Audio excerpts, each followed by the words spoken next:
प्राप्ति की जा सकती है। ये बस इच्छा शक्ति बेहतर होनी चाहिए, अपने आप पे विश्वास होना चाहिए, बहुत कुछ पा सकते हो, है ना। तो तुम अनंत और तुम बहुत कुछ कर सकते हो। अब चलता हूँ, करते हैं सेशन की शुरुआत। जी हाँ, अब आ जाओ साहब, कल यहाँ तक हो गया था, इससे आगे पढ़ना था जी। अपने यहाँ पर क्या कहा गया, इसके अलावा यहाँ पर एक कहा गया कि राजस्थान के अंदर अपने यहाँ पर एक योजना चल रही है जिसका नाम है मुख्यमंत्री आयुष्मान आरोग्य योजना। ये तो आपको पता होगा, माँ एग्जाम में प्रश्न भी आ चुका है कि माँ क्या है।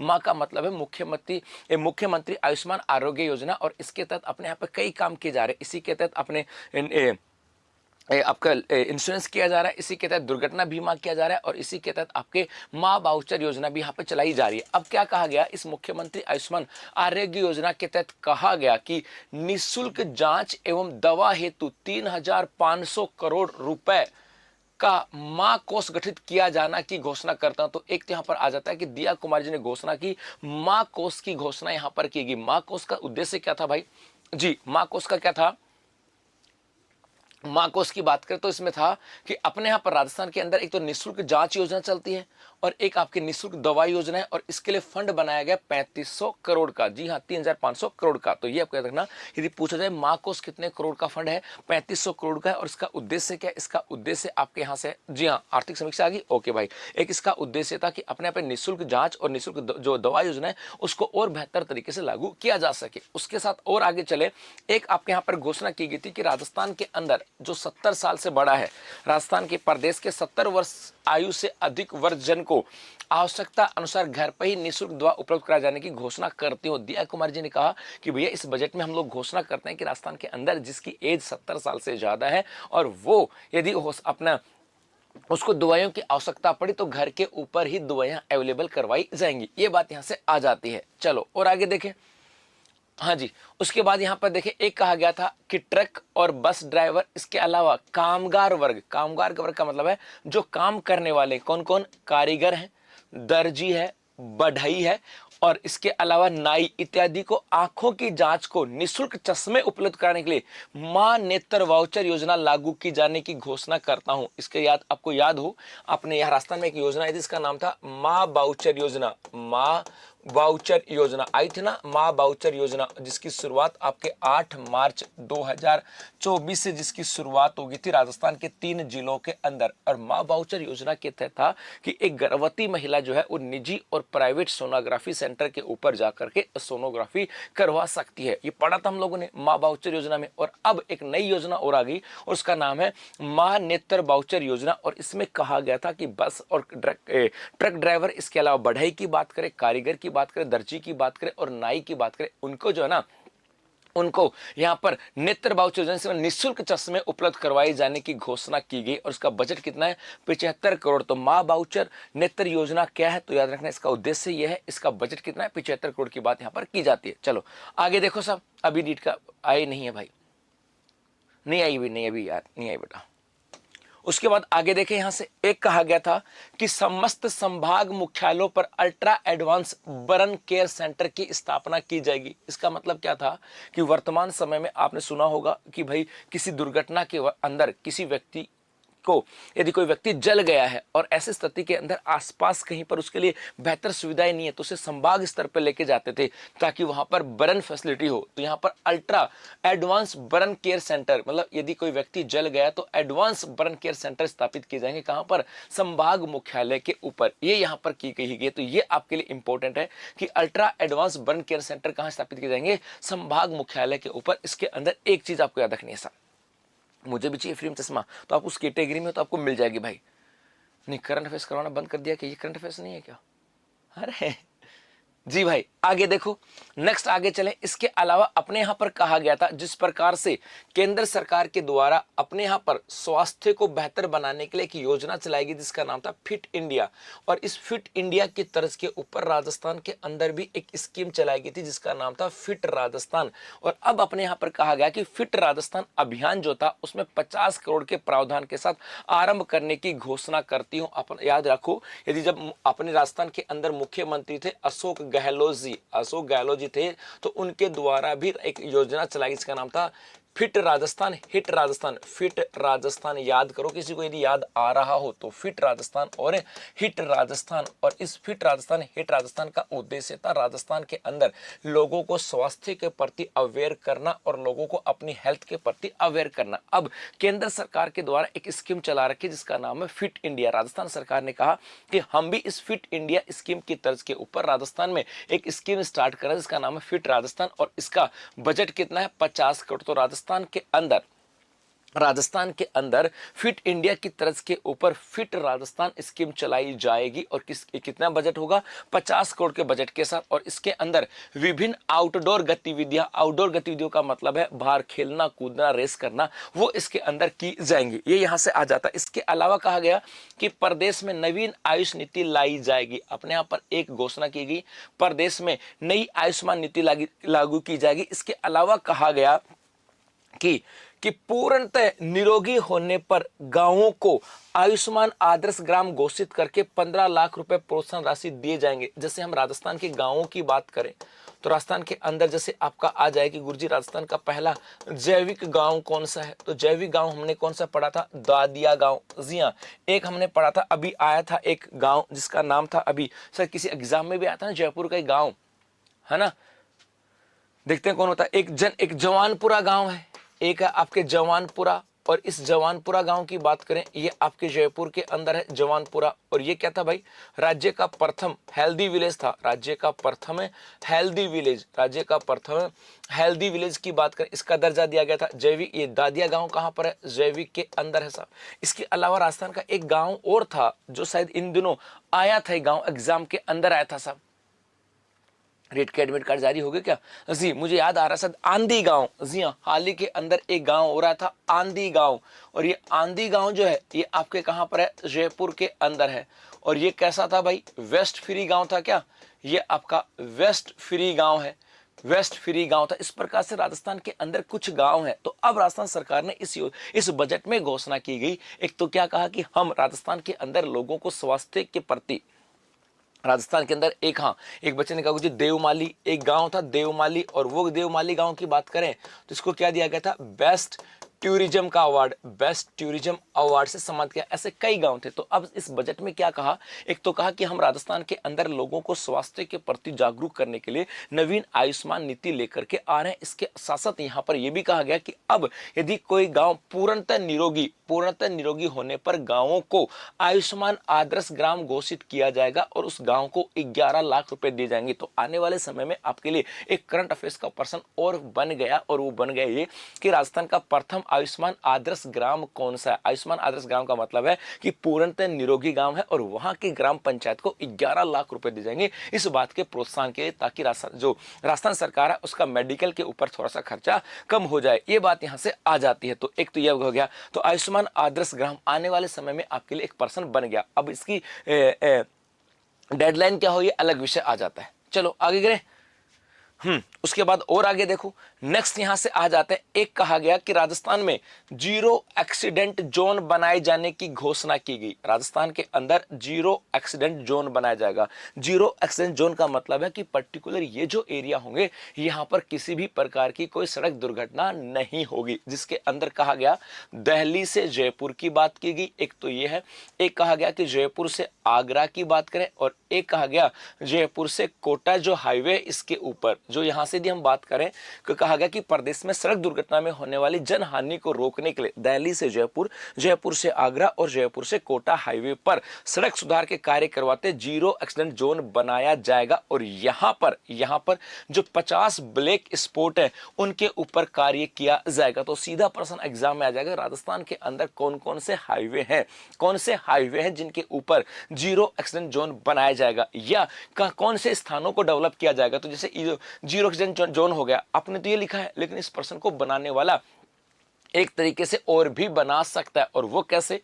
यदि दिल्ली से जयपुर की बात करें तो दिल्ली से जयपुर की बात करें मेरे गुगलो, ये NH कौन सा है? NH 48 है ना।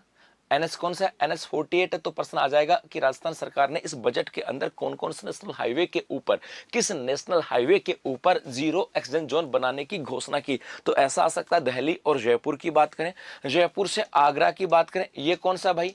NH 11 या 21, NH21 की बात करें, 21 है ना, तो NH21 की बात करें, इसकी बात होगी। और एक जयपुर से कोटा की बात करें, ये आपके आ जाता है NH52, तो यहां पर आ जाएगा 21, 48 और 52, NH3 हो गए साहब। और इन NH तीनों के ऊपर जीरो एक्सीडेंट जोन बनाया जाएगा, क्योंकि आप लोग तो पढ़ के चले गए साहब कौन कौन स्थान, दिल्ली से जयपुर, जयपुर से आगरा और जयपुर से कोटा के बीच की बात करें। लेकिन यहां पर NH48 की बात करें, NH21 की बात करें और NH52 की बात करें, ये 3 पर्टिकुलर NH है जहां पर जिनके ऊपर स्थान जो होंगे, इन स्थानों के ऊपर आपको जीरो एक्सीडेंट जोन बनाया जाएगा। तो इस प्रकार से भी पढ़ना है, इस प्रकार से भी पढ़ना है, और इसके साथ साथ आपको NH को भी पढ़ना है, ये भी याद रखना सब।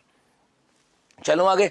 ओके भाई, आगे देखो और क्या कहा गया था। इसके अलावा यदि हम बात करें, यहां पर कहा गया था कि राजस्थान के अंदर जो खाद्य पदार्थ हैं उनमें मिलावट को रोकने के लिए खाद्य प्रयोगशालाएं स्थापित की जाएंगी। क्या की जाएंगी? खाद्य प्रयोगशालाएं स्थापित की जाएंगी। और इसके तहत आगामी वर्ष, ये लाइन याद रखनी, हनुमानगढ़, सवाई माधोपुर, जैसलमेर, पाली, सिरोही, चित्तौड़ व डूंगरपुर में खाद्य प्रयोगशाला स्थापित किया जाना प्रस्तावित है। प्रश्न आएगा, राजस्थान के अंदर खाद्य पदार्थों में मिलावट को रोकने के लिए कौन सा कथन सत्य है या असत्य है। जैसे एक तो हम बात करें, आपको याद है इन खाद्य पदार्थों में मिलावट को रोकने के लिए अभी जो आपका बजट आया था, बजट 2024-25, उसके अंदर भी कहा था कुछ, है ना, उसके अंदर भी कुछ कहा था, याद करो कुछ कहा था क्या? शुद्ध के लिए युद्ध नहीं कहा, शुद्ध के लिए युद्ध की बात करें वो तो आपके लिए अशोक गहलोत जी की बात थी। शुद्ध के लिए युद्ध तो किसका था? अशोक गहलोत का, सही था क्या भाई?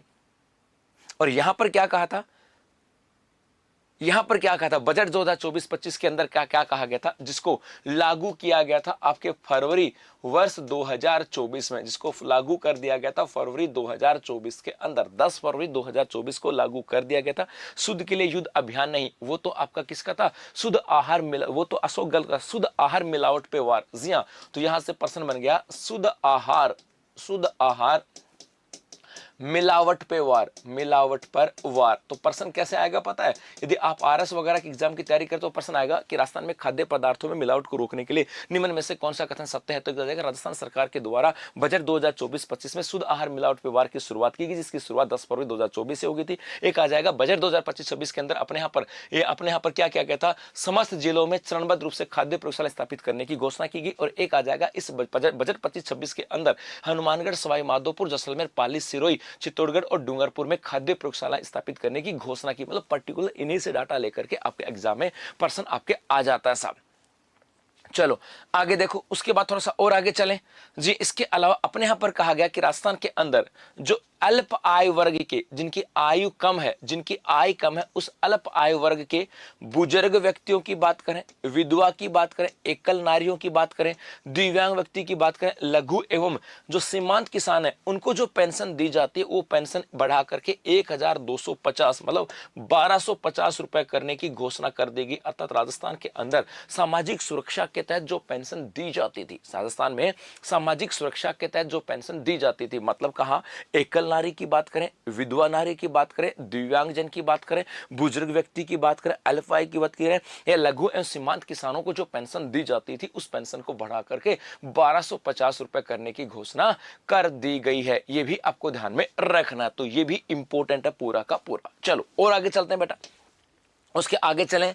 यहां से एक आया था कि अपने यहां पर कहा गया कि राजस्थान के अंदर बेघर, वर्धजन और असहाय और निराश्रित व्यक्ति है, इनके पुनर्वास के लिए अपने यहां पर स्वयं सीधा आश्रम बनाए गए थे। एक प्रश्न तो सीधा सीधा बन गया कि राजस्थान सरकार के द्वारा बेघर जन की बात करें, वर्धजन की बात करें, असहाय की बात करें और निराश्रित जो है उनका पुनर्वास करने के लिए, भाई जिनका घर नहीं है, जो बड़े बुजुर्ग हो गए या जिनको घर से निकाल दिया गया, ऐसे व्यक्तियों को किसी स्थान पे तो रोकने की जिम्मेदारी सरकार की होगी। तो इसके लिए कौन से आश्रम बनाए गए? उनका नाम है स्वयं सीधा आश्रम। और इनको आगामी दायरा बढ़ाते आगामी वर्ष 10 जिलों में और खोले जाने की प्रस्तावना की बात यहां पर की गई है। यह भी इंपॉर्टेंट है। इसके अलावा थोड़ा सा और आगे चले।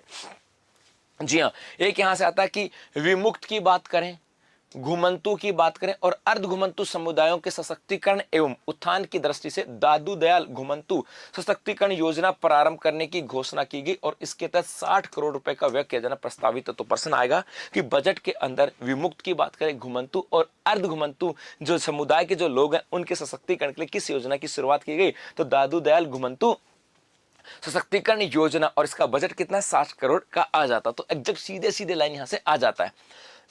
चलो आगे देखो भाई, इसके अलावा और यहाँ पे क्या आता है, एक अपने यहाँ पर कहें कि राजस्थान के अंदर जो गिग वर्कर्स हैं, अब आप सोच रहे होगे सर ये गिग वर्कर्स कौन है, या ऑनलाइन प्लेटफॉर्म वर्कर्स हैं। गिग वर्कर्स का मतलब है आप लोग अपना खाना मंगाते होंगे, जोमेटो से मंगाते होंगे, स्विगी से मंगाते हैं, या किसी दूसरे ऐप से मंगाते होंगे, या फिर आप लोग ओला उबेर वगैरह को आप लोग हायर करते होंगे। तो इनके अंदर काम करने वाले जो लोग हैं ना, उनको कहा जाता है गिग वर्कर्स। गिग वर्कर्स का मतलब ऐसे वर्कर्स जिनको कार्य के प्रति दिहाड़ी मिलती है, रोजाना की दिहाड़ी नहीं मिलती। जैसे आप अपने घर के ऊपर किसी मजदूर को लेकर के आए मकान बनाने के लिए, तो वो जो मजदूर है वो आपके लिए पूरे दिन की दिहाड़ी लेता है कि सुबह 9 बजे आऊंगा, 6 बजे आऊंगा, और पूरे एक दिन की मजदूरी लेता है कि 800 रुपए लूंगा। लेकिन गिग वर्कर्स का मतलब है कि उन्हें पूरे दिन की मजदूरी न मिल करके उनके कार्य के प्रति ही कार्य के बदले में ही मजदूरी मिलती है, उसे कहा जाता है गिग वर्कर्स। तो यहां पर कहा गया कि जो गिग वर्कर्स हैं, इन गिग वर्कर्स को यहां पर इनको ध्यान में रखते हुए अपने यहां पर एक चीज की घोषणा की गई, और वो कहा गया कि गिग एंड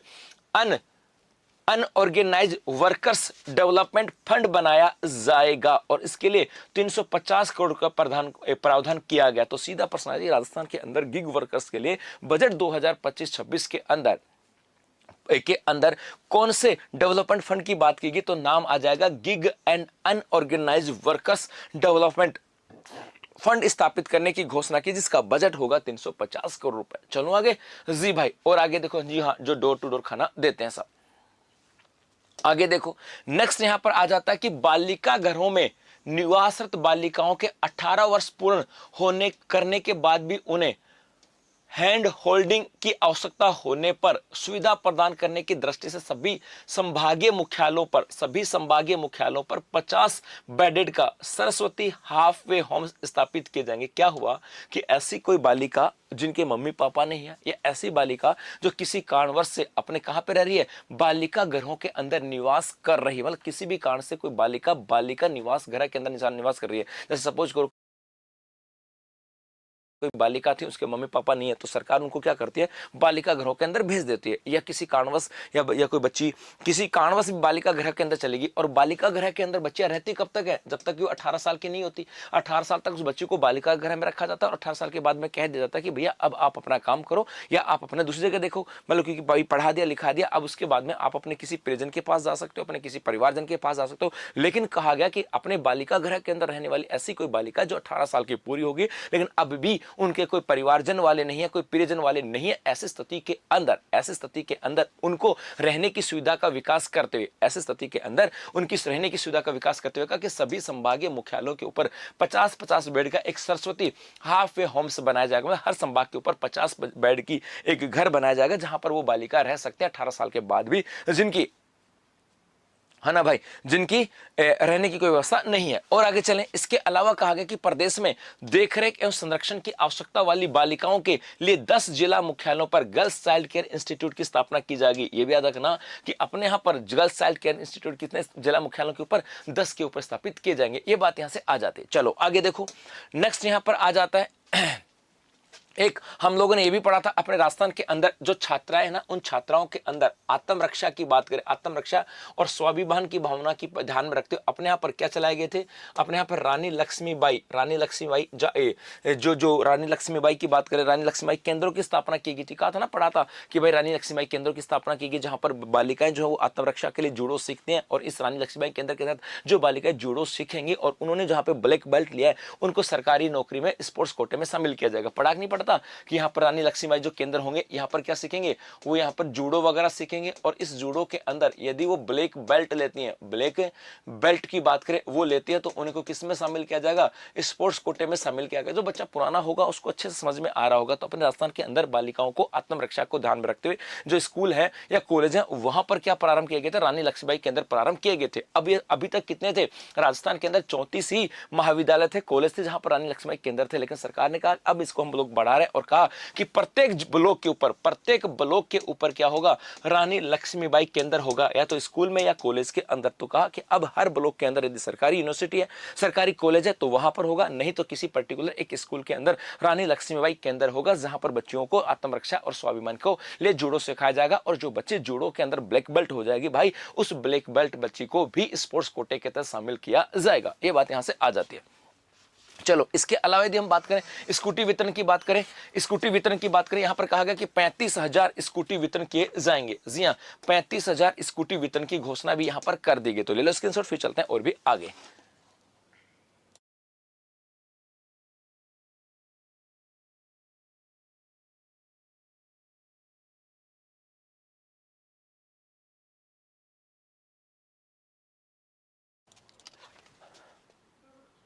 हाँ जी, आप लोगों के लिए एक बड़ी अपडेट भी है, आप लोगों के लिए एक बड़ी अपडेट भी है, क्योंकि 27 और 28 तारीख को आपकी रीट की एग्जाम है, और जो बच्चा रीट की एग्जाम देने जा रहा है वो काफी दिन से वेट कर रहा था कि सर हमारे एडमिट कार्ड कब जारी होंगे। तो भैया अभी अभी अनाउंसमेंट कर दिया गया राजस्थान माध्यमिक शिक्षा बोर्ड के द्वारा कि एडमिट कार्ड जारी कर दिए गए। तो जो बच्चे रीट के एग्जाम देने जा रहे हैं वो अभी राजस्थान माध्यमिक शिक्षा बोर्ड की ऑफिशियल वेबसाइट पर जाकर के अपने एडमिट कार्ड डाउनलोड कर सकते हैं। जी चलें आगे देखो साहब, तो रीट के एडमिट कार्ड जारी हो गए हैं। जो बच्चा रीट के एग्जाम देने जा रहा है वो माध्यमिक शिक्षा बोर्ड की ऑफिशियल वेबसाइट पर जाकर के अपना एडमिट कार्ड ले सकता है। आगे देखो, इसके अलावा यहां पर और भी आ जाता है राजस्थान के अंदर। एक हमने पढ़ा था कभी ना कभी, एक हमारे सामने आया होगा लखपति दीदी कार्यक्रम, पढ़ा कि नहीं पढ़ा, लखपति दीदी कार्यक्रम। और इस लखपति दीदी कार्यक्रम के तहत हमने ये पढ़ा था कि इसकी शुरुआत जो हुई थी ये 15 अगस्त 2023 को हुई थी। और इस लखपति दीदी कार्यक्रम के तहत महिला सशक्तिकरण किया जाएगा। इसके तहत क्या होगा, महिला सशक्तिकरण। और महिला सशक्तिकरण के तहत कहा गया कि महिला को इतना सशक्त बनाया जाए कि वो एक साल के अंदर 1 लाख रुपए कमा सके। इसी की तो बात की थी लखपति दीदी कार्यक्रम के तहत। और इसके तहत हमने पढ़ा भी था, राष्ट्रपति महोदय अपने राजस्थान के अंदर भी आई थी, कभी बीकानेर में भी आई थी, तो कभी डूंगरपुर के अंदर भी आई थी। तो अब कहा गया इस लखपति दीदी कार्यक्रम के तहत कि राजस्थान के अंदर इस लखपति दीदी कार्यक्रम के तहत 20 लाख महिलाओं को शामिल किया जाएगा, अर्थात 20 लाख महिलाओं का कौशल संवर्धन किया जाएगा। तो सीधा प्रश्न है, लखपति दीदी कार्यक्रम के तहत राजस्थान के अंदर कितनी महिलाएं हैं जिनको टारगेट किया गया कि इन महिलाओं को हम लोग आगे बढ़ाने वाले, उनका कौशल संवर्धन करने वाले, तो कितना 20 लाख। इसके अलावा ही कहा गया इसी लखपति दीदी कार्यक्रम के तहत अपने यहां पर कहा गया कि इनको 1 लाख तक का ब्याज दिया जाएगा, 1 लाख तक का ब्याज दिया जाएगा, ब्याज। और यहां पर ब्याज होगा, और ब्याज होगा, और यहां पर ब्याज की दर क्या होगी, 1.5%। पहले ब्याज की दर 2.5% थी और अब 1.5%। लखपति दीदी योजना के तहत जो महिलाएं कौशल संवर्धन होने के बाद अपना स्वरोजगार प्रारंभ करना चाहती हैं, उन्हें 1 लाख रुपए तक का ब्याज दिया जाएगा। और उस ब्याज की इंटरेस्ट रेट होगी, जो ब्याज दर होगी, वो आपके होने वाली 1.5% है। सर आज आप कमेंट्स क्यों नहीं देख रहे हो? देख रहा हूं ना भाई, किसने कहा? मैं कमेंट्स भी देख रहा हूँ और मैच भी देख रहा हूँ। आपका छठा विकेट गिर गया, याद है? छठा विकेट गिर गया भैया, वो आपके जाकिर गया, छठा विकेट गिर गया है ना भाई। मनोज देख रहा हूँ कमेंट्स, आ जाओ। छठा विकेट गिर गया, ध्यान रखना बच्चे। हाँ, और 189 रन बन गए, 189 लॉस ऑफ 6, 47 ओवर है, 43 ओवर के 7 ओवर बचे, 189 रन बन गए। रन तो अच्छे खासे बन गए भाई, रन रेट तो 5 के आसपास आ गई। चलो ये बात यहां से आ जाती है। तो लखपति दीदी कार्यक्रम, इसकी शुरुआत कब हुई थी, इसका उद्देश्य क्या था, राजस्थान के अंदर अब कितनी महिलाओं को लखपति दीदी कार्यक्रम के तहत शामिल किया जाएगा, तो नाम आ जाएगा 20 लाख की बात करें। और लखपति दीदी कार्यक्रम के तहत महिलाओं को कितने लाख रुपए तक का ऋण, 1 लाख रुपए तक का ऋण दिया जाता है। और इसके साथ साथ यदि हम बात करें कितने परसेंट ब्याज के ऊपर, 1.5% ब्याज की दर के ऊपर। सर इस बजट को 1-1 या 2-2 करके क्वेश्चन बनाकर रोज क्लास में करवाना। हाँ पक्का। उसके बाद हम लोग ऐसे करेंगे, पर्टिकुलर एक सेगमेंट को लेंगे, पर्टिकुलर एक सेगमेंट को लेंगे। ये तो एक साथ था ना भाई, बहुत सारे बच्चे ऐसे होते हैं। देखो हर बच्चे का अपना इंटरेस्ट होता है, किसी बच्चों को एक साथ समझ में आता है, किसी को सेगमेंट के साथ समझ में आता है। तो मेरा फर्ज बना था कि मैं एक साथ कराऊं, क्योंकि यदि कोई बच्चा आगे एग्जाम देने जाएगा, समझो बात को, मेरा मजबूरी क्या थी, है ना, मेरी मजबूरी थी यदि किसी बच्चे का आगे एग्जाम है और वो एक दिन में लास्ट टाइम में फटाफट से बजट का रिविजन करना चाहे, तो रोजाना की 6 क्लासें तो नहीं देखेगा ना, 7 क्लासें नहीं देखेगा ना, वो फटाफट से 2 क्लासें देखेगा फास्ट फॉरवर्ड करके, और जो मोटी मोटी बजट की बातें उनके सामने आ जाएंगी। समझ रहे बात को? तो ये हमारी मजबूरी है। मतलब आपको अभी लगता है कि गुरुजी ऐसा है, लेकिन इसकी वास्तविक वैल्यू जब आप एग्जाम देने जाओगे और एग्जाम के टाइम आप बजट पढ़ना चाहोगे ना, यार बजट पढ़ लें, क्योंकि बजट की वैल्यू हमेशा होती है। तो बजट पढ़ना चाहोगे तो फटाफट कहां से देखोगे, इसलिए काम का है। तो एक बार जो चीजें तुम्हें आज बुरी लगती है ना, वो चीजें कल को हो सकता है तुम्हें अच्छी चीजें लग जाए। चलो आगे देखें, नेक्स्ट यहां पर क्या जाता है। इसके अलावा अपने यहां पर कहा गया कि जो अपने स्वस्थ शिशु के जन्म हेतु राजस्थान में आंगनबाड़ी केंद्रों पर गर्भवती महिलाओं को अंतिम 5 महीनों के लिए अतिरिक्त पोषण हेतु अपने यहां पर क्या किया गया, मुख्यमंत्री सुपोषण न्यूट्री किट योजना लागू करने की घोषणा की गई। अर्थात कहा गया कि राजस्थान के अंदर जो गर्भवती महिला है उनको अंतिम 5 महीनों के अंदर बहुत ज्यादा पोषक आहार की आवश्यकता होती है। तो अब आंगनबाड़ी केंद्र के ऊपर उन्हें पोषण न्यूट्री किट दी जाएगी, और उसका नाम क्या होगा, मुख्यमंत्री सुपोषण न्यूट्री किट। तो यदि प्रश्न आ जाए मुख्यमंत्री सुपोषण न्यूट्री किट का संबंध क्या है, तो आंगनबाड़ी केंद्रों के ऊपर गर्भवती महिलाओं को अंतिम 5 महीने में पोषण आहार उपलब्ध करवाने के लिए चलो ले घोषणा की गई, जिसका नाम क्या है, हाँ भाई मधु यादव, देख लिया बेटा तेरा कमेंट्स भी। तो इनके लिए आपके मुख्यमंत्री सुपोषण न्यूट्री किट की बात यहाँ पर की गई। इतनी सी बात आपको रखना, इसका बजट कितना था, तो यहाँ पर इसके लिए लगभग 2,35,000 महिलाएं होंगी। इसके बजट कितना आएगा, 25 करोड़ रुपए का बजट आने वाला है। इसके ऊपर बजट कितना आएगा, 25 करोड़ का इसके ऊपर बजट आने वाला है। चलो आगे बढ़े जी मेरे बच्चों, आगे देखो साहब। आगे देखो, इसके अलावा यहां से क्या कहा गया, अपने कुछ चीजें ऐसी हैं जो हम लोगों ने पहले पढ़ी है। जैसे एक तो मैं कहूं कि मुख्यमंत्री अमृत आहार योजना, याद है किसी को, मुख्यमंत्री अमृत आहार योजना। इसके माध्यम से आपको पता है हम लोग क्या कर रहे थे, इसके माध्यम से जो आपके आंगनबाड़ी हैं, इन आंगनबाड़ी केंद्रों के ऊपर, आंगनबाड़ी जो केंद्र है, इन आंगनबाड़ी केंद्रों पर क्या हो रहा था भाई, यहां पर 3 से 6 माह, जो 3 से 6 वर्ष के जो बच्चे हैं उनके लिए क्या किया जा रहा था, सप्ताह में 3 दिन दूध, सप्ताह की बात करें, सप्ताह में 3 दिन दूध की बात की थी। याद आ रहा है कि आंगनबाड़ी मुख्यमंत्री अमृत आहार योजना की बात करें, इसकी शुरुआत कब हुई थी, इसकी घोषणा कब की गई, ये बता दो तो मजा आ जाएगा साहब। जोरावर सिंह नहीं आएगा, मत परेशान हो, जोरावर बड़ा परेशान है भाई, बाकी तो ठीक है। ये बताओ, दिखा यहां से मुख्यमंत्री अमृत आहार योजना की घोषणा कब की गई थी, क्योंकि अभी राजस्थान, ये बता दो, आपको हिंट देता हूं, इसकी घोषणा कब की गई थी, जब राजस्थान सरकार का 1 वर्ष का कार्यकाल पूरा हुआ था। राजस्थान सरकार की बात करें, इस राजस्थान सरकार का क्या हुआ था, 1 वर्ष का कार्यकाल पूर्ण हुआ था। और इस कार्यकाल पूर्ण होने के ऊपर उसके बाद में अपने यहां पर एक कार्यक्रम का आयोजन किया गया था सब, 2022 में था। 22 में क्यों थी यार, 22 में नहीं थी भाई साहब।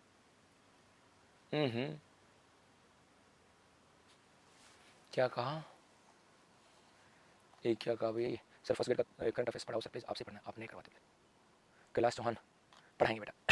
राजस्थान सरकार का 1 वर्ष का कार्यकाल पूरा हुआ था। 1 वर्ष का कार्यकाल पूरा होने के ऊपर अपने अलग अलग स्थानों के ऊपर कार्यक्रम हुए थे, याद है, जयपुर और जोधपुर के अंदर युवा कार्यक्रम था, अजमेर के अंदर महिला सम्मेलन की बात की थी, और उदयपुर के अंदर, अजमेर में किसान सम्मेलन, और उदयपुर की बात करें, इस उदयपुर के अंदर था महिला सम्मेलन। इसकी शुरुआत याद करो, अपना जो उदयपुर था, इस उदयपुर में हुआ था अपना एक महिला सम्मेलन, वहां पर इसकी शुरुआत की थी। राजस्थान सरकार के 1 वर्ष का कार्यकाल पूरा होने के अवसर पर राजस्थान सरकार के द्वारा घोषणा की गई, उसका नाम था मुख्यमंत्री अमृत आहार योजना। और इसके तहत कहा गया था कि आंगनबाड़ी केंद्रों के ऊपर 3 से 6 साल के जो बच्चे होंगे उन्हें सप्ताह के अंदर 3 दिन दूध का वितरण किया जाएगा। ये बात यहां से आ जाती है। अब यहां पर कहा गया कि अब इस योजना के तहत सप्ताह में 5 दिन दूध उपलब्ध करवाए जाएंगे। तो अपने यहां पर 5 दिन दूध उपलब्ध कराने की घोषणा यहां पर कर दी गई है। उसके बाद और आगे चले साहब, ये बड़ा इंपॉर्टेंट है। तो मुख्यमंत्री अमृत आहार योजना का संबंध किससे है, इसकी शुरुआत कहां से की गई, कब की गई, और इसके तहत पहले क्या था, पहले आपको याद है, इसके तहत यदि हम बात करें, पहले तो 3 दिन की बात थी, और अब कितने दिन की बात हो गई, 5 दिन की बात यहां पर हो गई। चलें आगे, ओके आगे देखो भाई, इसके अलावा एक यहां से आता है कि अल्प आय वर्ग के परिवारों को भी रोजमर्रा की आवश्यकता का सामान उचित मूल्य पर मिल सके, इस हेतु 5,000 उचित मूल्य की दुकानों पर अन्नपूर्णा भंडार खोले जाएंगे। अब दोबारा कुछ चीजें ऐसे हैं जो बाकी पुरानी चीजें हम लोगों को पढ़नी पड़ेंगी। याद करो, जब मुख्यमंत्री अशोक गहलोत जी थे, आपको याद है मुख्यमंत्री जब अशोक गहलोत जी थे, भाई दाद देनी पड़ेगी उस अशोक गहलोत जी के द्वारा जो योजना चलाएगी ना, उन्हीं योजनाओं का आज राजस्थान जो वर्तमान में बीजेपी सरकार है कॉपी कर रही है। ये तो पक्की बात है, मतलब मुझे पार्टी से मतलब, लेकिन ये पक्की बात है कि जो वर्तमान में जो बीजेपी सरकार है ये अशोक गहलोत को ही कॉपी कर रहे हैं। मतलब अशोक गहलोत ने ये चीजें आज से 3 साल पहले बता दी थी, अब ये इसकी कॉपी कर रहे हैं, अभी उसको पकड़ नहीं पा रहे, सिर्फ कॉपी कर रहे हैं। देखो अशोक गहलोत जी की बात करें, इनके द्वारा अपने यहां पर एक चलाए गए थे महंगाई राहत कैंप की बात की गई थी। और ये जो महंगाई राहत कैंप थे ना, इस महंगाई राहत कैंप के माध्यम से आपको याद हो किसी ना किसी को, तो अपने यहां पर एक योजना चलाई गई थी जिसका नाम था अन्नपूर्णा योजना। जी हाँ, जिसका नाम था अन्नपूर्णा फूड पैकेट योजना। किस किस को लाभ मिला बताओ दिखा साहब, अन्नपूर्णा फूड पैकेट योजना, इसका लाभ किस किस ने लिया जी। अन्नपूर्णा फूड पैकेट की बात करें सर जी जाने के बाद, जी बाल गोपाल की बात नहीं कर रहा हूं जी, अन्नपूर्णा फूड पैकेट योजना साहब, अन्नपूर्णा जी सर, बहुत सारी योजना लागू की, जनता नहीं चाहे, अब क्या करें साहब। बाल गोपाल ने सर जाने के बाद भी वाहवाही हो रही, देख काम तो किया था साहब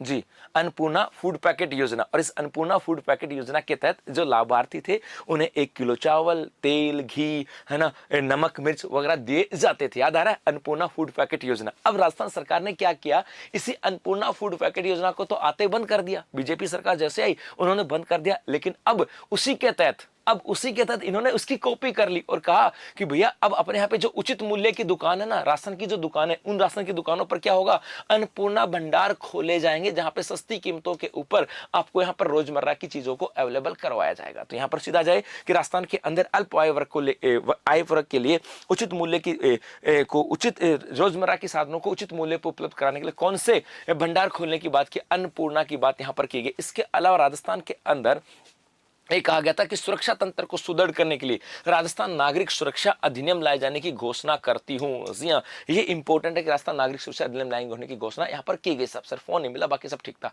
ओके सर दिया कुमार जी बिजनेस चालू कर रही है, ये अलग मिस है भैया। चलो आगे देखो, उसके बाद और आगे चलें। एक अपने यहां से आ जाता है, उन्होंने क्या कहा कि राजस्थान की बात करें, अपने यहां पर कहा गया कि जितने भी पुलिस मुख्यालय के अंतर्गत Sardar Patel centre for cyber control and war room की स्थापना की जाएगी। अब यदि हम बात करें, आपको यह तो पता होगा कि वर्तमान समय के अंदर AI का जमाना है। वर्तमान समय की बात करें, यहाँ पर साइबर फ्रॉड बहुत ज्यादा हो रहा है और इसी साइबर फ्रॉड को ध्यान में रखते हुए, इन्हीं साइबर फ्रॉडों को ध्यान में रखते हुए राजस्थान सरकार ने इस बजट में घोषणा की गई है। और वो घोषणा क्या है, वो घोषणा आपको ये है कि जिला मुख्य जो आपके जितने भी पुलिस मुख्यालय वहां पर Sardar Patel centre for cyber control and war room की स्थापना की जाएगी और जिसका बजट कितना, 350 करोड़ रुपए। बस सीधी सीधी बात है, इसके अलावा और कुछ भी नहीं है। चलें आगे जी मेरे बच्चों, और आगे देखो नेक्स्ट यहां से आ जाता है, अपने यहां पर क्या हुआ था, याद करो कि 25 दिसंबर 2024 को सुशासन दिवस, क्योंकि सुशासन दिवस प्रतिवर्ष 25 दिसंबर को मनाया जाता है और 25 दिसंबर को जब सुशासन दिवस था, इसके ऊपर राजस्थान के अंदर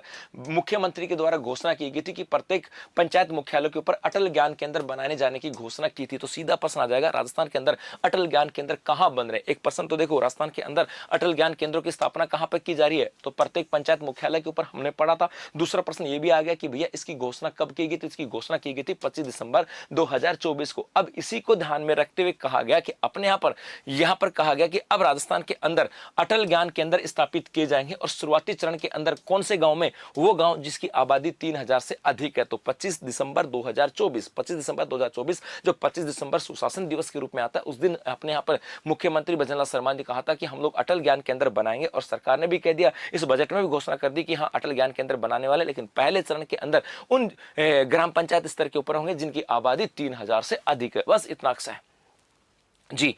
आगे देखो भाई, नेक्स्ट यहां से आ जाए, इसके अलावा यदि हम बात करें गुरुजी और क्या क्या आ जाता है, तो यहां पर एक अपने यहां से आ जाता है कि राजस्थान के अंदर एक है doctor Bhimrao Ambedkar law university. कहां पर है, जयपुर के अंतर्गत Ambedkar institute of constitutional studies and research की स्थापना किए जाने की घोषणा की होती है। इतना सिर्फ इतना ही इंपॉर्टेंट है। क्या हुआ था कि अपने यहाँ पर पुरानी तो कई बातें कही गई कि आज संविधान 75 वर्ष का हो गया, भारत को आजाद हुए 75 वर्ष हो गए, भारतीय संविधान जो है बहुत बड़ा संविधान है, लोगों को संविधान के प्रति रुचि रखनी चाहिए, लोगों को संविधान के प्रति फलाना ढिमका तिमका, ये तो अलग बात है साहब। सर ये बजट ओनली वित्त मंत्री तैयार करता है, किसी और की भूमिका होती है। पता है आपको, इतना बता दूं, ये जो बजट तैयार किया है, इस बजट को तैयार करने में वही लोग थे, वही कर्मचारी थे जिनके द्वारा मुख्यमंत्री अशोक गहलोत का 2022-23 में बजट तैयार हुआ था। इस बजट को उन्हीं प्रशासनिक अधिकारियों को तैयार किया था जो प्रशासनिक अधिकारी 2022-23 में उस समय के तत्कालीन वित्त मंत्री और मुख्यमंत्री अशोक गहलोत का बजट तैयार किया था। जी हाँ, 22-23 वाले अधिकारी और इस बजट के अधिकारी एग्जैक्ट सेम है, मतलब उनको अनुभव था और उनको पता भी था जी।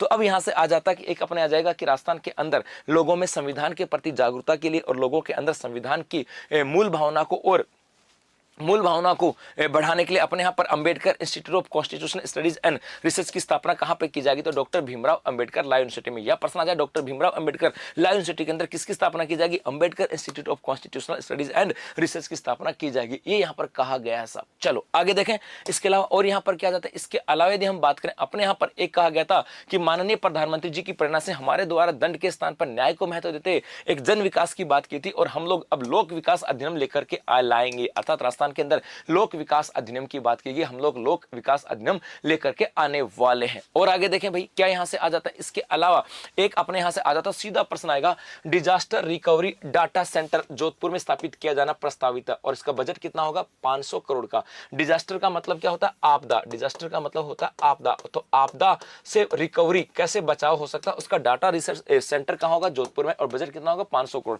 तो सीधा प्रश्न कुछ भी नहीं है कि डिजास्टर रिकवरी डाटा सेंटर की स्थापना कहां पे की की जाएगी जोधपुर के अंदर, और बजट कितना होने जा रहा है 500 करोड़ का। इसके अलावा थोड़ा सा हम आगे चलें, एक अपने यहां से आता है कि प्रदेश में फ्रंटियर टेक्नोलॉजीज के संबंध में रिसर्च एंड डेवलपमेंट के लिए 300 करोड़ के प्रावधान से Brahmagupta centre of frontier technology की स्थापना की जाएगी। तो Brahmagupta centre of frontier technology की स्थापना की जाएगी। इसका उद्देश्य क्या है? सीधा प्रश्न आएगा कि डिजास्टर रिकवरी डाटा सेंटर कहां बनाया जाएगा? जोधपुर में। सीधा प्रश्न है क्या कि आ जाए कि डिजास्टर रिकवरी डाटा सेंटर कहां होगा? जोधपुर में। बजट कितना है? 500 करोड़ का। या सीधा आपके एग्जाम में प्रश्न आएगा Brahmagupta centre of frontier technology की स्थापना की जाएगी। अब ये नहीं कहा कहां होगी, ये नहीं कहा कहां होगी, लेकिन इसका उद्देश्य क्या था? जो आपके टेक्नोलॉजी के अंदर जो लोग रिसर्च करने वाले होते हैं उनके लिए सेंटर है, जो है ना, उनके लिए साहब। तो जो लोग जो है ना 7 विकेट हो गए, हाँ 7 हो गए भैया।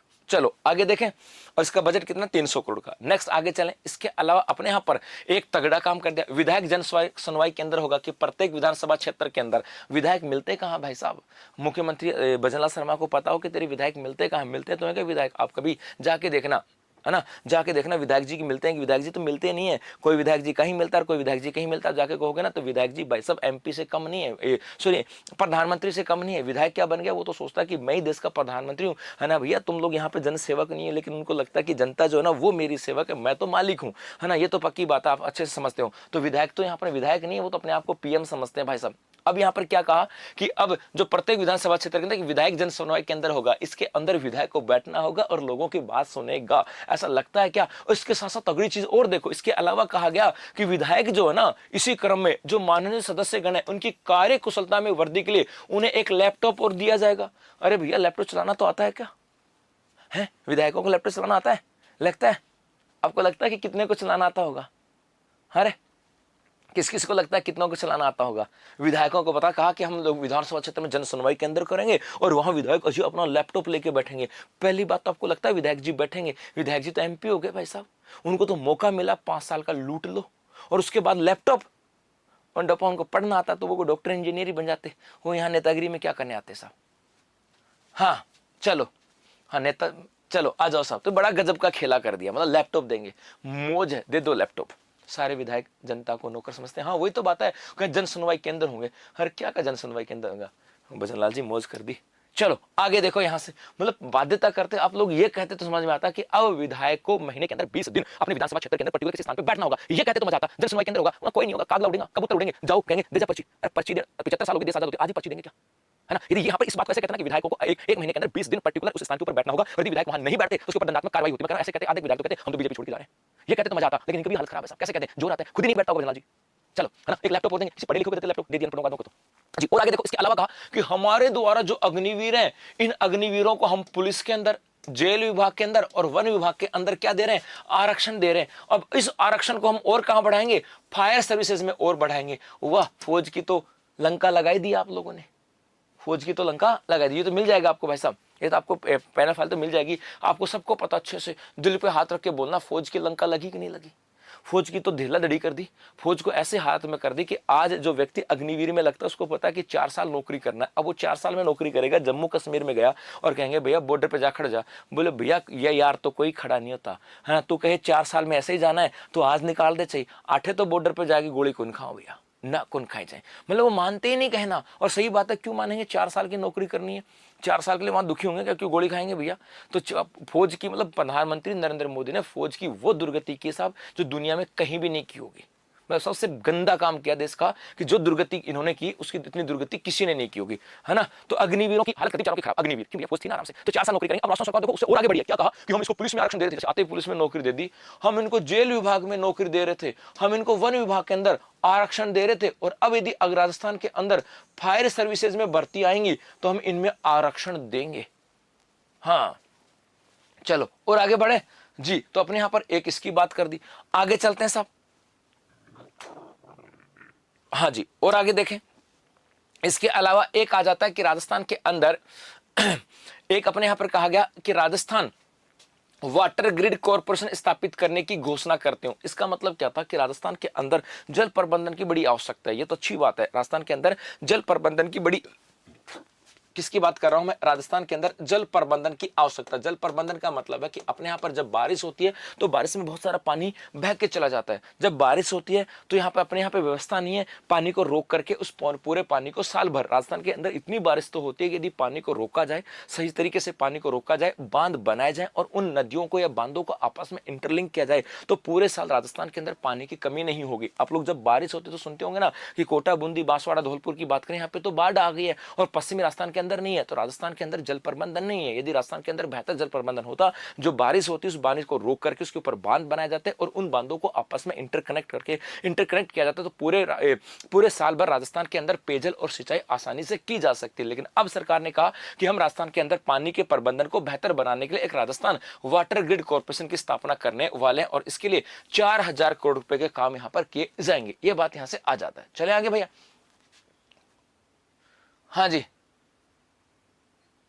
सर जी, रील्स भी डाल दी रील की। जकास क्या बात है, सर जी ने रील डाल दी डाल दी, मतलब तुम्हारे सामने खड़ा हूं यार, मैंने कोई नहीं डाला, तुम्हारे सामने खड़ा हूं। देखो चलो आगे देखो, है ना। नेक्स्ट यहां से आ जाता है जी। इसके अलावा यहां से आ जाता है कि पीएम किसान सम्मान निधि की राशि में बढ़ा दिया गया और इसकी राशि को बढ़ाकर कितना कर दिया, 9000 करोड़ रुपए। यहां सीधा प्रश्न आएगा कि पीएम किसान सम्मान निधि, यदि हम बात करें, एक बता दूं, यहां से एक आता है पीएम किसान सम्मान निधि की जो राशि उसको बढ़ाकर कितना कर दिया, 9000 रुपए। पीएम किसान निधि के तहत कितने रुपए दिए जाते थे पहले, 6000, उसके बाद उसको बढ़ाकर कितने कर दिए 8000 और अब इसको बढ़ाकर कितने कर दिए 9000। राजस्थान के अंदर किसानों को 3 चरणों के अंदर 2-2000 की बात करें, उनको 6000 रुपए दे देते थे। लास्ट बजट में कहा गया था कि पीएम किसान सम्मान निधि को बढ़ाकर के 8000 किया गया और अब इस पीएम किसान निधि को बढ़ाकर के 9000 करने की घोषणा की। ये एक अच्छा लगा है मुझे। पहली बार इस बजट के अंदर पहली जो चीज अच्छी लगी वो थी कि पीएम किसान सम्मान निधि के तहत राशि जो है वो बढ़ा करके 9000 रुपए कर दी गई। मैं तो 9000 नहीं 20-25 हजार की बात करता हूँ। 50-60 हजार देते तो मजा आए। हर महीने 8-10 हजार रुपए दे दे, हर महीने 5000 रुपए दे दो किसान के लिए, बहुत अच्छी बात है। उससे बीज का खर्चा वगैरह आ जाता है, फिर मामला सेट है सर।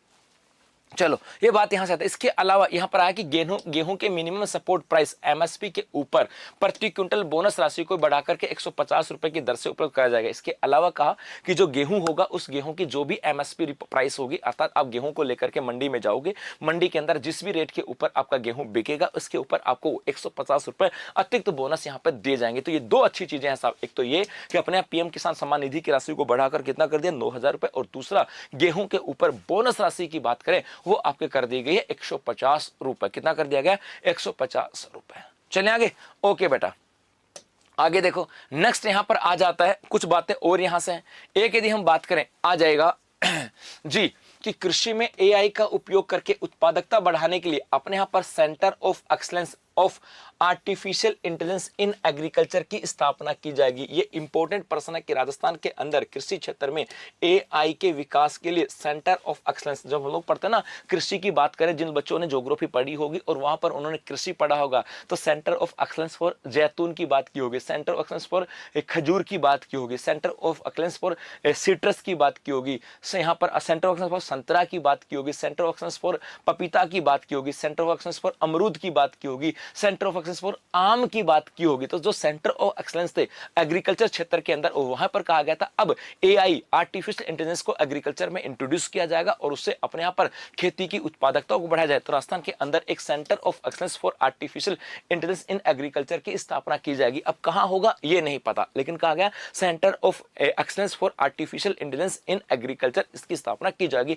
इंपॉर्टेंट है बेटा। इसके अलावा अपने यहां पर आ जाता है कि मक्का की फसल की उत्पादकता की वृद्धि एवं मूल्य संवर्धन हेतु बांसवाड़ा में 20 करोड़ से सेंटर ऑफ एक्सीलेंस फॉर मेज। तो आप लोगों ने पढ़े ना अभी तक जितने भी सेंटर ऑफ एक्सीलेंस पढ़े उनमें एक सेंटर ऑफ एक्सीलेंस और जोड़ लेना, और वो कौन सा है, सेंटर ऑफ एक्सीलेंस फॉर मेज, अर्थात मक्का का उत्कृष्टता केंद्र कहां स्थापित किया जा रहा है, बांसवाड़ा के अंदर। जी हां, तो एक पर्सन सीधा सीधा हो गया कि बजट 2024-25 के अंदर कहां पर मक्का का सेंटर ऑफ एक्सीलेंस बनाने की स्थापना की घोषणा की गई। तो बेटा ये आपके हो जाएगा कहां पर है, बांसवाड़ा के अंदर। जी हां, बांसवाड़ा के अंदर। ठीक है भाई, चलो आगे। तो सेंटर ऑफ एक्सीलेंस फॉर मेज कहां पर है, बांसवाड़ा के अंदर। इसके अलावा एक और है साहब, भरतपुर में। जी, इस भरतपुर के अंदर centre of excellence for Honey की स्थापना की जाएगी, एक बी कीपिंग की स्थापना की जाएगी। तो तीन सेंटर ऑफ एक्सीलेंस हो गए।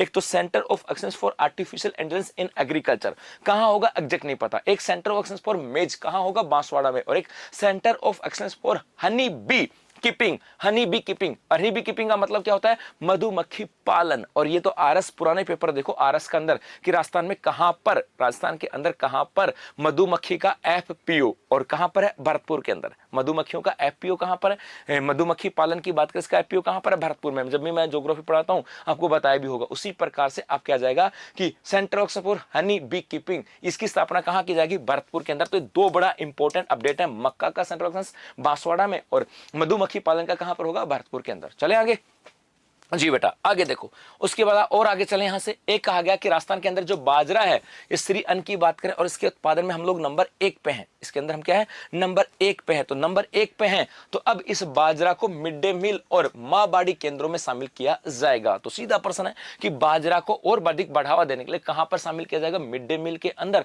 और मां बाड़ी केंद्रों के ऊपर। तो मां बाड़ी के अंदर और आपके क्या मिड डे मील के तहत अब बाजरा, जो इसको श्री अन्न बोलते हैं, उसको शामिल किया जाएगा। चलो आगे देखो साहब। जी हां, इसके अलावा यहां पर आ जाएगा,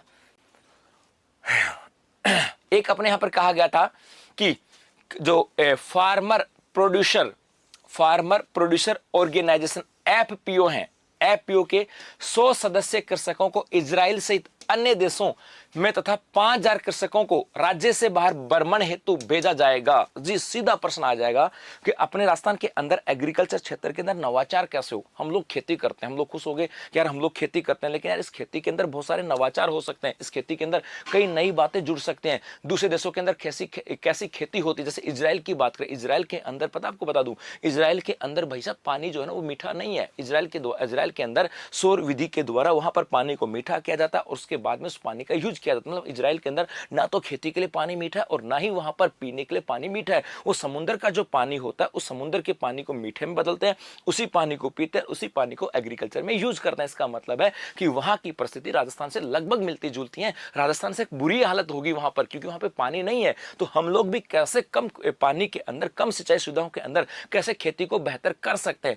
इन चीजों को देखा जाए ताकि अपने यहाँ पर कृषि क्षेत्र के अंदर विकास हो सके। क्योंकि हमारे पास, हम लोग ये कहते हैं ना कि सर जमीन तो बहुत सारी है लेकिन बारिश नहीं होती, तो खेती कैसी होगी? आपको पता, हम लोग समझ ये बात करते हैं कि गुरुजी है ना, मुझे तो भगवान की ऐसा हो गया, नहीं तो ना समझ बात को किया, तो भगवान ने ऐसा कर दिया, नहीं तो खेती बहुत है, नौकरी की जरूरत नहीं पड़ती। इसका मतलब ये है कि भैया हम भगवान की इसलिए कहते हैं कि हम लोग बारिश पैदा करते हैं, फिर बारिश हो जाएगी तो खेती कर लेंगे। और दूसरे देशों को देखो, तो हमारे यहाँ पर खेती के अंदर और नवाचार को कैसे बेहतर किया जाए, तो कहा कि अपने यहाँ पर राजस्थान के अंदर जो एफपीओ होंगे, जो किसान होंगे, उनमें से कितने किसानों को? 100 किसानों को इजराइल और 5000 किसानों को राज्य से बाहर घुमाया जाएगा। तो 100 किसानों को इजराइल लेके जाया जाएगा ताकि राजस्थान के अंदर कृषि क्षेत्र में नवाचार हो सके, और इसके अलावा 5000 किसानों को राजस्थान से बाहर लेके जाया जाएगा ताकि कृषि क्षेत्र के अंदर नवाचार किया जा सके। इसके अलावा आगामी वर्ष ग्लोबल राजस्थान एग्रीटेक मीट का आयोजन किया जा सके। जिन बच्चों ने पढ़ा होगा ज्योग्राफी, मेरे से ज्योग्राफी पढ़ी होगी, और जिन बच्चों ने मेरे से एग्रीकल्चर पढ़ा होगा, कहीं ना कहीं वो मैंने आपको बताया होगा ग्राम ग्लोबल राजस्थान एग्रीटेक मीट है। ये ग्लोबल राजस्थान एग्रीटेक मीट है। अपने यहाँ पर क्या होता था कि कृषि क्षेत्र के अंदर जो नवाचार होते हैं उनकी प्रदर्शनी की जाती थी। तो यहाँ पर बीजेपी सरकार के द्वारा 2014 में इसकी शुरुआत की थी, लेकिन 2019 में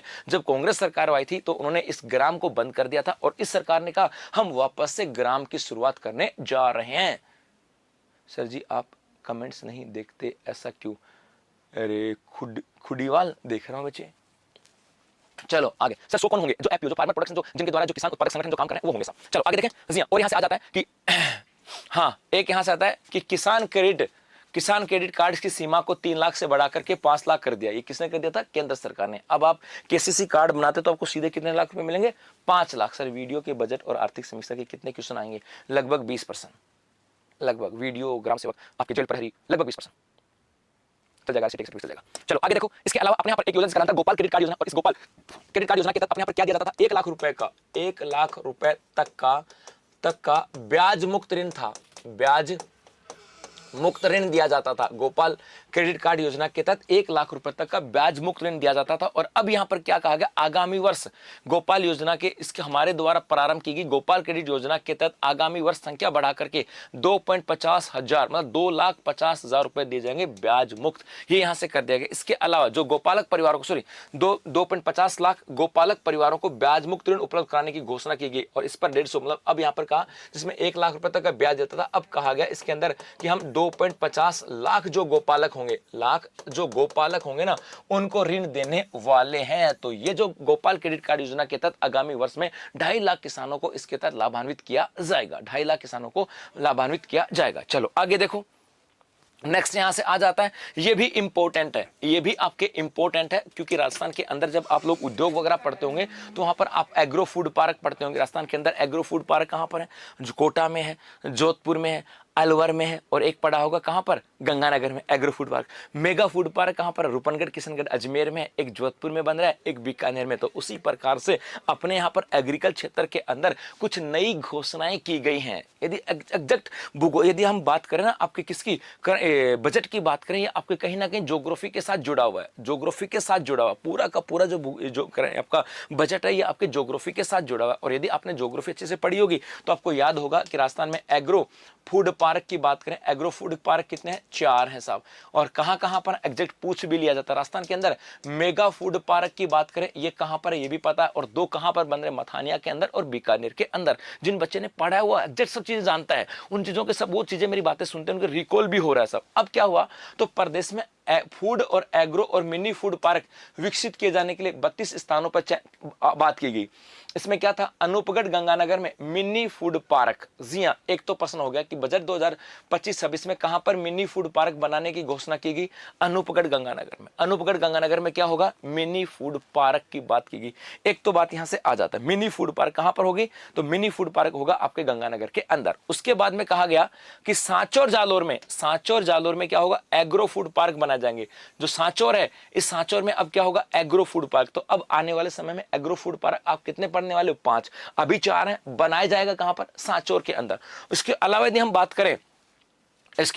करें चूरू, जयपुर, झुंझुनू, सिरोही और दौसा के अंदर कृषि प्रसंस्करण की इकाइयां, तो मुख्य रूप से आपके लिए इंपॉर्टेंट है। अनूपगढ़ गंगानगर की बात करें, मिनी फूड पार्क की बात करें, और सांचौर जालोर की बात करें, यहां पर एग्रो फूड पार्क की बात करें। और आगे चलते हैं साहब, एक महात्मा ज्योतिबा फुले मंडी श्रमिक कल्याण योजना पढ़ी होगी। जब आप लोगों ने ज्योग्राफी पढ़ी होगी तो 100% पढ़ी होगी ज्योग्राफी के अंदर की महात्मा ज्योतिबा फुले मंडी श्रमिक कल्याण योजना आती है, जिसके तहत 5 कार्यक्रम किए जाते हैं। एक, इसके तहत मातृत्व अवकाश दिया जाता है, एक इसके तहत पितृत्व अवकाश दिया जाता है, इसके तहत छात्रवृत्ति दी जाती है, एक इसके तहत मेडिकल फैसिलिटी जाती है, और एक आपके यहां से क्या आती है? पुत्रियों के विवाह के लिए राशि। याद है किसी को? किस किस को याद है? महात्मा ज्योतिराव फुले मंडी श्रमिक कल्याण योजना, यदि किस किस को याद है बताओ, दिखा यहां से। 5 कार्यक्रम होते हैं साहब, 5 कार्यक्रम। मातृत्व अवकाश होता है, पितृत्व अवकाश ये भी होता है जी, पीपी मोड का मतलब पब्लिक प्राइवेट पार्टनरशिप। इसके अलावा आपने भी पढ़ा होगा छात्रवृत्ति। इसके अलावा यदि हम बात करें कलेवा योजना की बात नहीं, इसके अलावा एक मेडिकल सहायता की बात करें, और एक आपके क्या था?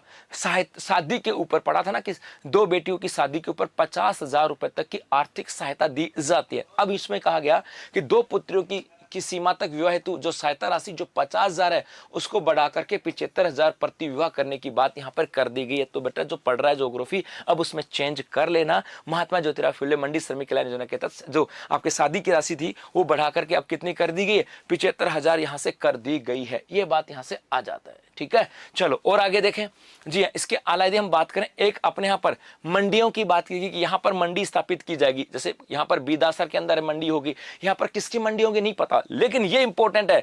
फल और सब्जी मंडी कहां होगी? जैतारण में। फल और सब्जी मंडी आपके जैतारण ब्यावर में भी होगी और सिरोही में। एक मंडी ये बढ़ गई साहब, अपने यहाँ पर फल सब्जी मंडी जैतारण ब्यावर सिरोही में होगी, और एक गौण कृषि मंडी बनेठा में है ना, यहाँ पर होगी, और 12 में लहसुन का उत्कृष्टता केंद्र। तो सेंटर ऑफ एक्सलेंस की बात करें, एक तो आपके एआई का आ गया, दूसरा आपके बांसवाड़ा में मक्का का आ गया, तीसरा सेंटर ऑफ एक्सलेंस की बात करें वो एक आपका किसका आ गया?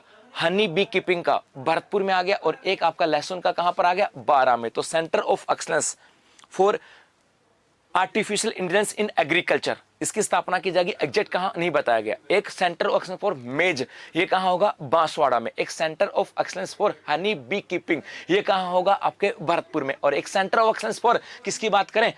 लहसुन की, और ये कहां होगा? आपके 12 के अंदर। तो भैया आपके 4-5 सेंटर ऑफ एक्सलेंस आ गए हैं, और ये आपके आने वाले एग्जाम के लिए इंपॉर्टेंट है। मिनी फूड पार्क कहां होगा? अनूपगढ़ के अंदर। और मेगा फूड पार्क कहां होगा? सांचौर के अंदर। तो ये यहां की आज की कहानी है। तो आज के लिए बस इतना सा, बाकी मिलेंगे हम लोग कल। तब तक के धन्यवाद, थैंक यू, शुक्रिया, ठीक है। तो ये चीजें ऐसी हैं जो आपके